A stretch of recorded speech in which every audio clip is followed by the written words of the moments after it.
Hello, and thanks for joining me for this overview of positive leadership. My name is Adam Seaman, and I am the developer of this program.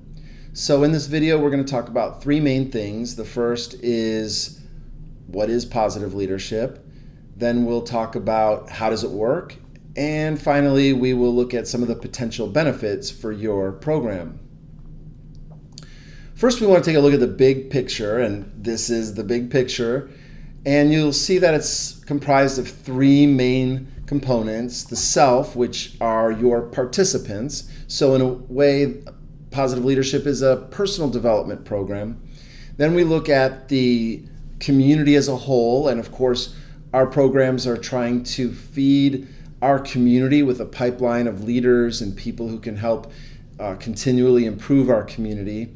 And then sort of bridging the gap between the self, the individual, and the larger community is leadership.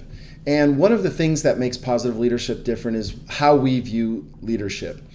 So in the literature, a lot of questions get explored like, is leadership a role or title or position?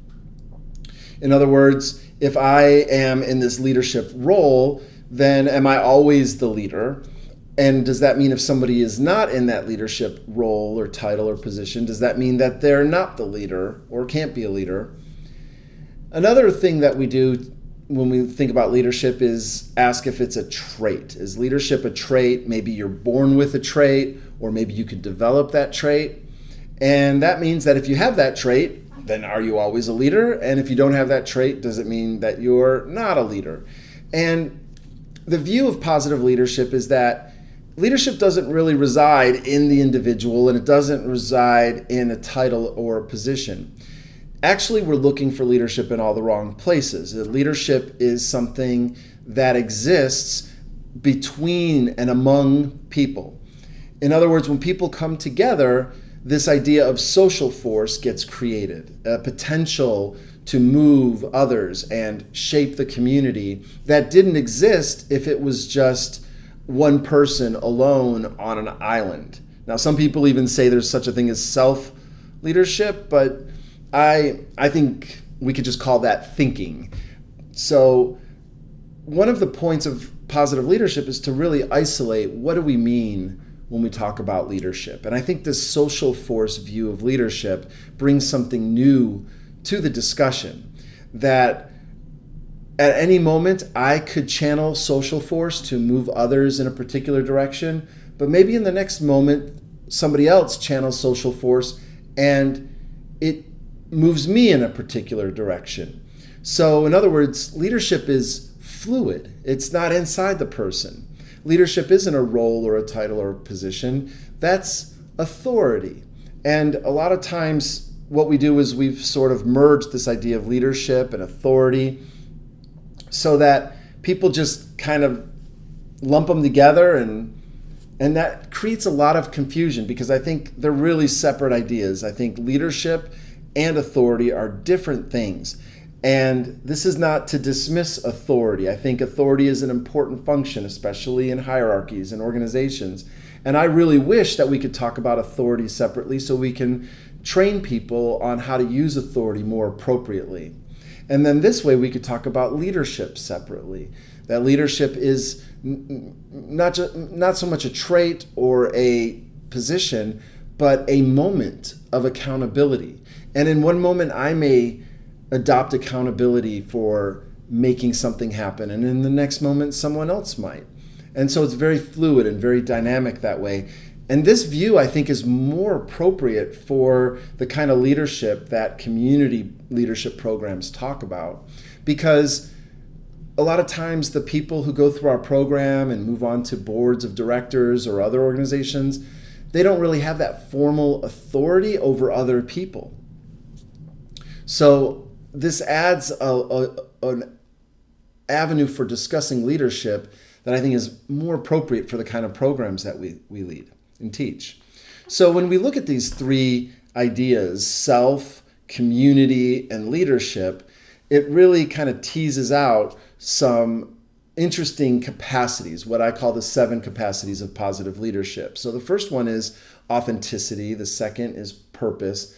the third is advocacy, then resilience, then community building, reason, and gratitude. And what these capacities are things that any one of us has access to. And when we channel those, our social force is much more potent. And I'll just give you an example. Think about somebody that you view as authentic. Are you more available to their influence than someone you view as inauthentic? So in other words, these capacities increase our social force. So that's the self-development component of the Positive Leadership Program, is that your participants would have a chance to explore each one of these capacities. So that gives a little overview of what is positive leadership. Right now, there's many programs using positive leadership around the country. And what started off as just a program we developed in Leadership Tulsa, we had tried using different leadership books. And what we found was that these books they were all well received, but they didn't quite hit a real positive vibe with our participants, because it felt a lot like a book club. These are books that anybody could order from Amazon, or some of your participants may have already read those books. So it just didn't feel like they belonged or were native to a community leadership program. So we didn't plan on all these programs actually using positive leadership. It just sort of spread, and people have really enjoyed using it and experiencing it. So this year we expect more programs to even come on board, and would love to invite you to consider doing so as well. What's included in positive leadership? First is the ebook, and it's broken up into 9 chapters. There's the 7 capacities, and then there's the introduction chapter and the conclusion chapter as well. So these could be distributed to participants either monthly, 1 chapter at a time, or they could be provided all at one time. And another feature I'll show you is that you could actually provide your participants direct access to the materials, and they can get it and read it at their own pace if they want to read ahead, for example.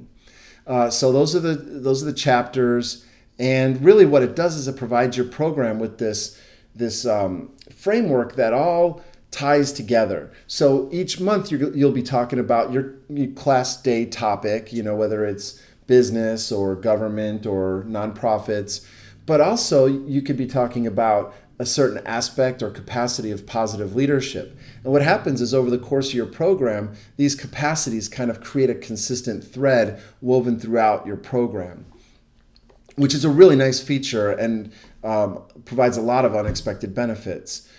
For example, a lot of programs that use class projects, you'll have your projects presented at the end of the year, and each group presents it. And one program didn't plan on this happening, but all of the project groups actually presented their class project using the capacities of positive leadership as their outline or organization of their presentation.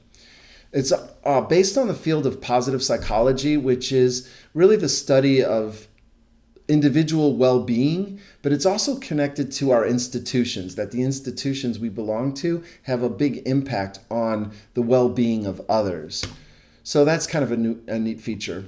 This year we added a field guide for each of the capacities, and this is meant to provide some tangible application exercises and tools that your participants could use in between your sessions if they wanted to really work on developing a particular capacity. The other thing we provide are PowerPoint presentations that you can edit. So if you wanted to use them to kick off class discussion about one of the capacities, they're there for you to use. We also have chapter summaries. So if you have a guest speaker and they're going to come and talk about something related to the community, but you wanted them to touch on one of the capacities, you can, instead of having them read the whole chapter, just provide them with the chapter summaries. And this is another way that you can kind of embed positive leadership conversation into your program for that continuity. We also provide an implementation guide, which gives you the nuts and bolts on how to implement positive leadership and some ideas for what are the best practices that get the best results and really engage your participants.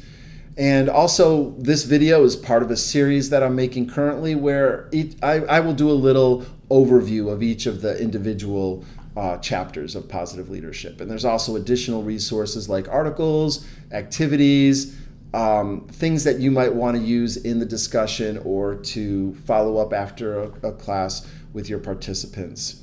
The other thing that is a really important part of this is the support we provide. So I'm always talking to different programs about how they can maybe tie in a particular capacity to a class day, maybe some ideas for class discussion and all of that. So all of that's included.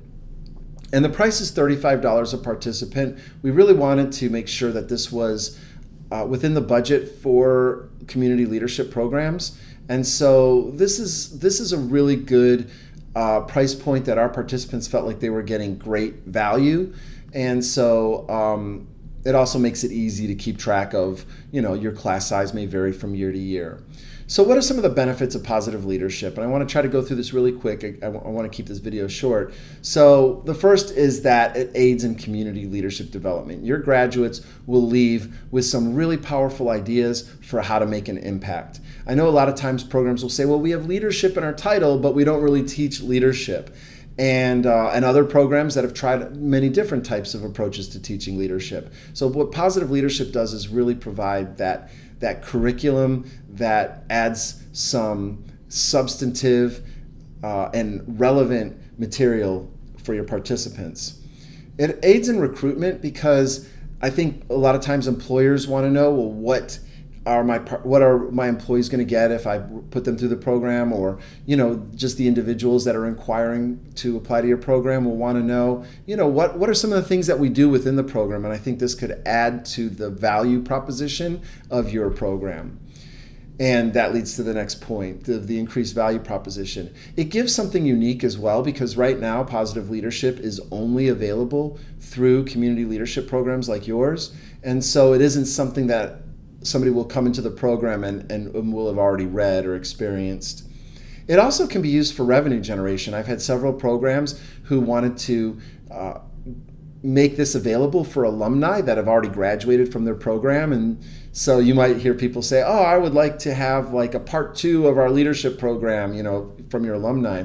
Well, this is a great way to do that. And so what you could do is maybe do a monthly breakfast, not a full day like your regular program, where you invite alumni to engage in this curriculum called Positive Leadership. And it's a great way to keep alumni engaged. Maybe it could be an alumni benefit where, if they're dues paying alumni, they don't have to pay as much or full price as somebody who was a non-dues paying alumni. So there's just different things you could do there. It opens up some options. Oh, I should also say too that some programs will approach businesses in their community to sponsor just the community leadership portion. A new program that just came on board said that they already have positive leadership paid for because of a sponsorship opportunity.